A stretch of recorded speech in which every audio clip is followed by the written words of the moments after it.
اس پر number نظر آ رہے ہوں گے۔ آپ اگر مسیح سے واقف نہیں ہیں اور ہونا چاہتے ہیں تو آج ہی ان نمبروں پر بات کریں۔ لوگ موجود ہیں جو آپ سے بات کریں اور آپ کی مدد کریں گے۔ اگر پہلی مرتبہ بات نہیں ہوتی دوبارہ کال کریں، لوگ موجود ہوں گے۔ منسی دوسرے حکم کی نافرمانی کرتے ہوئے شبیوں کو بھی پوچھتا تھا۔ اس نے بالیم کے لیے مذبح بنائے، یسیرتیں تیار کی اور سارے آسمانی لشکر کو سجدہ کیا اور ان کی پرستش کی۔ بائبل مقدس بتاتی ہے کہ اس نے خالق سے زیادہ مخلوقات کی پرستش کی، جیسے کہ پولس نے رومیو پہلے باب میں تنبیہ کی ہے۔ اس کے علاوہ وہ قاتل تھا، اور وہ کوئی عام قاتل نہ تھا بلکہ ہٹلر کی طرح تھا، یا امین کی طرح تھا، یا ایسے ہی کسی اور کی طرح تھا۔ وہ سفاک تھا۔ اس نے اذیتیں دی جیسے ابتدائی مسیحوں پر رومیو نے کیے۔ انہیں شیروں کے آگے ڈالا گیا، صلیب پر الٹا کیلوں سے جڑ دیا گیا، عورتوں کو بیلوں کے سینگوں سے مروایا گیا، اور منسی نے قتل عام کیا۔ اتنا کیا کہ یروشلم کی گلیوں میں ایک سرے سے دوسرے سرے تک انسانی خون کی ندیاں بہنے لگیں۔ اس نے یسایہ نبی کو آری سے چروا ڈالا۔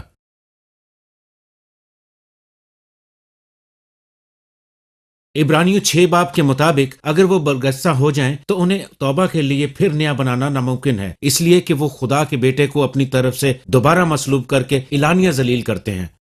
ہم بھی شرمندہ ہیں جیسے وہ تھا، اور وہ ایک غدار بھی تھا۔ اس نے ہر چیز سے جو اس کے باپ کی تھی بے وفائی کی۔ یہودا نے بوسے کے ذریعے بے وفائی کی۔ ہم اس سے بے وفائی کر سکتے ہیں، اس کا انکار کر کے، شاید سکون کے لمحات حاصل کرنے کے لیے، مزید دولت، شہرت اور اختیار کے لیے۔ منسی نے دنیا کے کسی بھی شخص سے زیادہ گناہ کیے، لیکن ہم بھی کرتے ہیں۔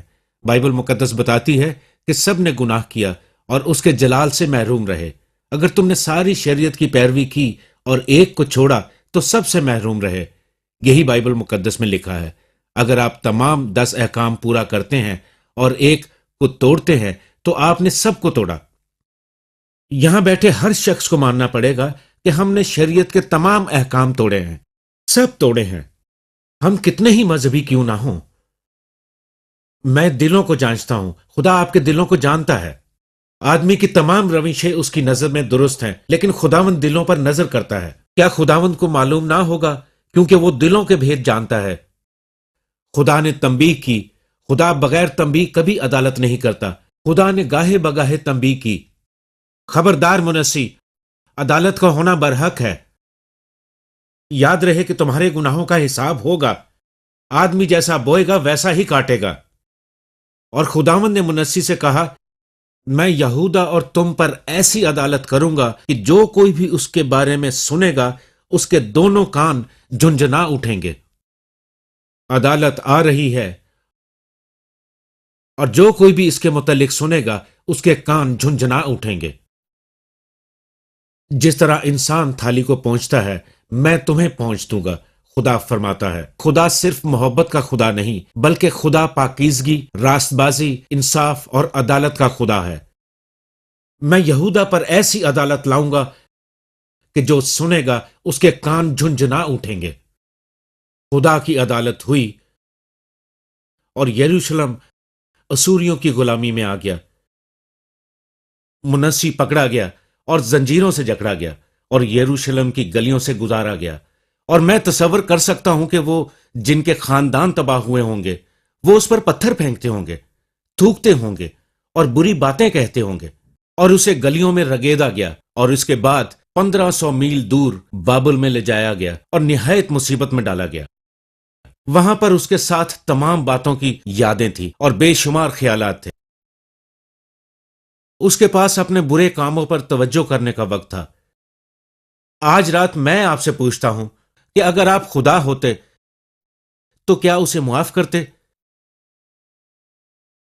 سوچئے کہ اس نے ہزاروں لوگوں کو قتل کیا، معصوم لوگوں کو اذیت دی، وہ ساری قوم کو تباہی کے دہانے پر لے آیا، بالکل جس طرح ہٹلر نے کیا۔ اگر آپ خدا ہوتے تو معاف کرتے؟ پولس افسس کی کلیسیا کو لکھتا ہے کہ خدا شفقت میں غنی ہے۔ بہت دفعہ زندگی میں مشکلات ہمیں خدا کی طرف لے جانے میں رہنمائی کرتی ہیں۔ منسی کی سزا میں خدا کا ہاتھ بالکل واضح تھا۔ اس کے پاس بہت سارا وقت تھا قید میں سوچنے کا۔ کلام میں لکھا ہے کہ میں نے اپنی مصیبت کے دنوں میں خدا کو یاد کیا۔ کبھی کبھی خدا ہم پر آزمائشیں بھیجتا ہے تاکہ ہم رجوع لائیں۔ بیشتر لوگ اپنے گناہ اور نجات کے متعلق نہیں سوچتے جب تک کہ ان پر تکلیف، بیماری یا نقصان یا موت نہیں آتی۔ شاید خدا نے آپ پر مصیبت آنے دی تاکہ آپ صلیب کے سامنے آ سکیں۔ منسی دعا کرنے لگا، ذرا سوچئے کہ قید میں یہ شریر، بدکار اور بے دین آدمی جو کسی بھی دوسرے شخص سے زیادہ جہنمی ہے، چلایا کہ اے خدا مجھ گناہگار پر رحم کر۔ کیا خدا اس طرح کا رحم کر سکتا ہے؟ اس نے اپنے خدا سے منت کی اور اپنے باپ دادا کے خدا کے حضور خاکسار بنا اور اس سے دعا کی۔ بائبل سکھاتی ہے کہ خدا رحم کا خدا ہے۔ ہم خدا کے رحم کے متعلق نہیں جانتے کیونکہ وہ ہماری سوچ سے بڑھ کے ہے۔ کسی نے کتنا ہی برا گناہ کیوں نہ کیا ہو، اگر وہ سچے دل سے توبہ کرتا ہے تو خدا اسے معاف کرتا ہے۔ اسے معاف کرنا پڑتا ہے کیونکہ اس کا کلام یہ کہتا ہے۔ گنتی 14 باب 18 آیت میں لکھا ہے کہ خداوند قہر کرنے میں دھیما اور شفقت میں غنی ہے، اور وہ اپنا چہرہ تم سے رو پوش نہ کرے گا اگر تم اس کی طرف رجوع لاتے ہو۔ اگر تم رجوع لاتے ہو تو ہمارا خدا گناہوں کو بخش دیتا ہے۔ تو اے خدا جو بھلا ہے، معاف اور رحم کرنے کے لیے تیار ہے۔ ہمارے اعمال کے وسیلے سے نہیں جو ہم نے کیے ہم نہیں کر سکتے۔ اپنے رحم کے وسیلے سے اس نے ہمیں بچایا، نئی پیدائش کے وسیلے سے صاف کیا اور روح القدس کی قدرت سے نیا بنایا۔ یہی وجہ ہے کہ مسیح صلیب پر موا ہمارے گناہوں کے لیے۔ ایک اور آدمی جو وہاں پر مر رہا تھا وہ دوزخ کا حقدار تھا۔ وہ ڈاکو تھا، وہ قاتل تھا، اور اچانک اپنے آخری لمحات میں وہ مسیح کی طرف پھرا اور کہا، خدا مجھے یاد کرنا۔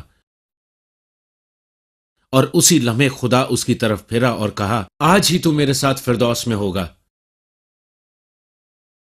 میں اس شخص کو جنت میں دیکھنے کی توقع رکھتا ہوں۔ وہ آج جنت میں ہے، اس لیے نہیں کہ اسے صلیب سے اتر کر بپتسمہ لینا تھا، اس لیے نہیں کہ اس نے صلیب سے اتر کر پاک شراکت لینی تھی، اس لیے نہیں کہ اس نے صلیب سے اتر کر خیرات کرنی تھی، اس لیے نہیں کہ اس نے صلیب سے اتر کر ایک اچھی زندگی گزارنی تھی۔ وہ ایک بدکار اور بے دین آدمی تھا۔ وہ صرف خدا کے فضل اور رحم کے وسیلے سے بچایا گیا، اور یہی ہمیں صلیب کے پاس لاتی ہے۔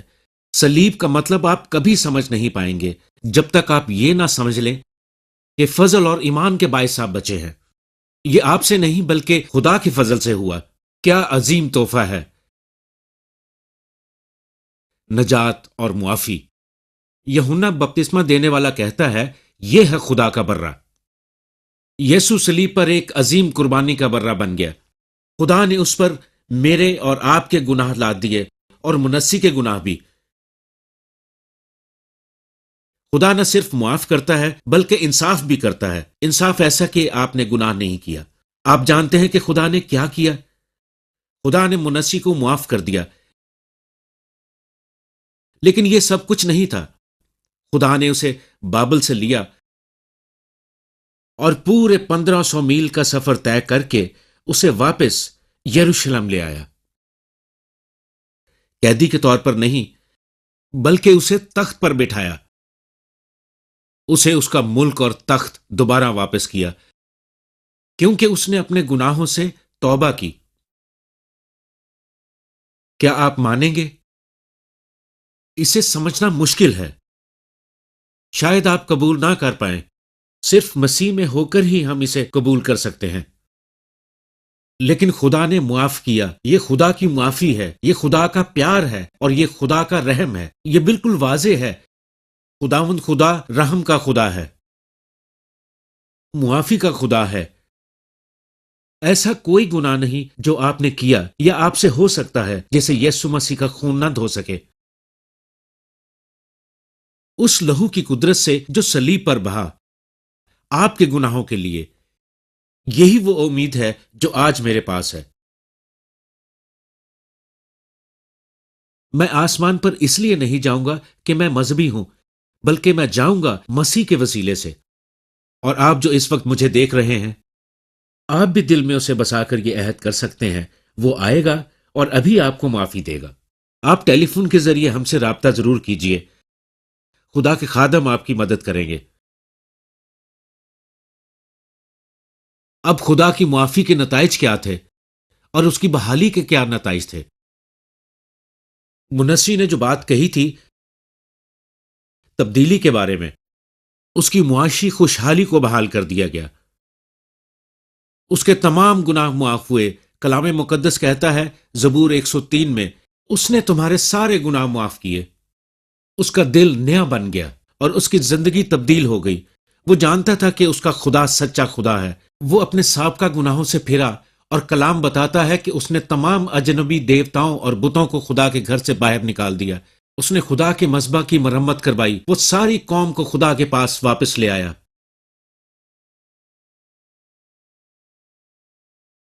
مسیح آپ کی زندگی کو خوبصورت بنا سکتا ہے. کیا آپ سوچتے ہیں کہ آپ نے زندگی کو ضائع کر دیا، یہ اچھی نہیں ہے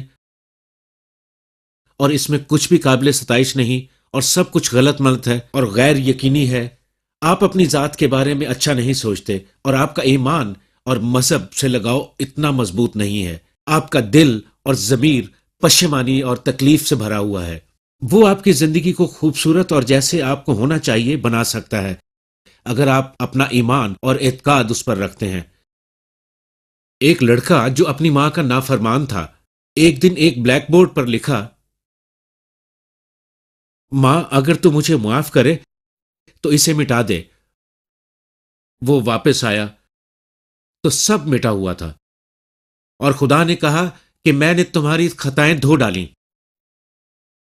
ذرا ایک فہرست بنائیے کہ وہ تمام گناہ جو بلی گراہم نے اب تک کیے، تمام برے خیال جو میں نے اب تک سوچے، وہ تمام باتیں جن کے متعلق کچھ جانتے ہیں اور کچھ نہیں جانتے، ایسے کام جو میری بیوی بھی نہیں جانتی، ان کے متعلق سوچئے. کسی نے میری بیوی سے پوچھا کیا کبھی طلاق کے بارے میں سوچا؟ اس نے کہا نہیں، لیکن قتل کرنے کے بارے میں سوچا ہے.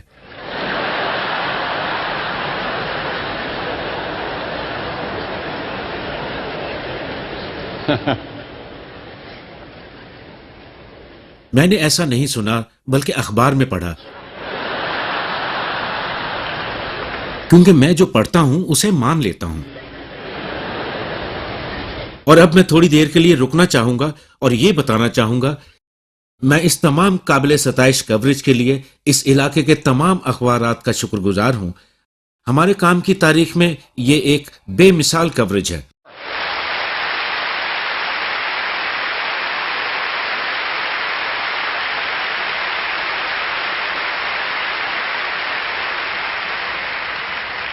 ٹی این ٹی، ٹائمز، پی اے اور ٹی وی اسٹیشن سے روزانہ نشر ہوتا ہے. اور یہ ایک بہت ہی زبردست بات لگ رہی ہے. اس جگہ پر آنا، اس معاشرے کے رہنماؤں کی لگن اور اس علاقے میں رہنے والے دیگر تمام لوگوں کی دلچسپی کو دیکھنا کہ یہاں پر کیا ہو رہا ہے. اور جو ہو رہا ہے وہ یہ کہ انجیل کی منادی سے لوگ بچائے جا رہے ہیں، اور یہ دنیا میں سب سے عظیم کام ہے. اس سے بڑھ کر کچھ نہیں.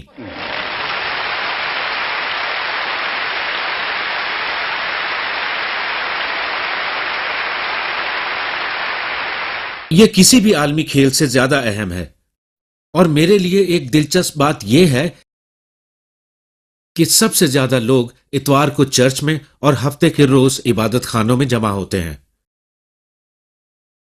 اور یہ امریکہ میں پورے سال میں ہونے والے تمام کھیلوں کے اجتماعات کی مشترکہ تعداد سے بھی زیادہ ہے.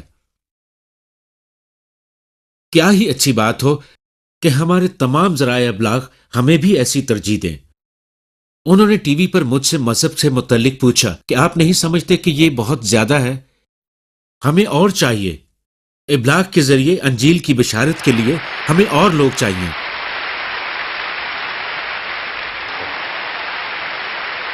ہم خدا کے شکر گزار ہیں اس سہولت کے لیے کہ ہم ٹیلی ویژن پر منادی کر سکتے ہیں. امریکہ کے ایک شہر میں 1 گھنٹے کی نشریات کی قیمت بڑھ گئی ہے. ذرا سوچئے کہ 1 گھنٹے کے پروگرام کے لیے اگر ہم اس شہر میں رہتے ہوئے یہ پروگرام کریں تو ہمیں $50,000 دینے پڑیں گے صرف 1 گھنٹے کے لیے، کیونکہ لاکھوں لوگ اسے دیکھ سکتے ہیں اگر وہ ٹی وی آن کریں.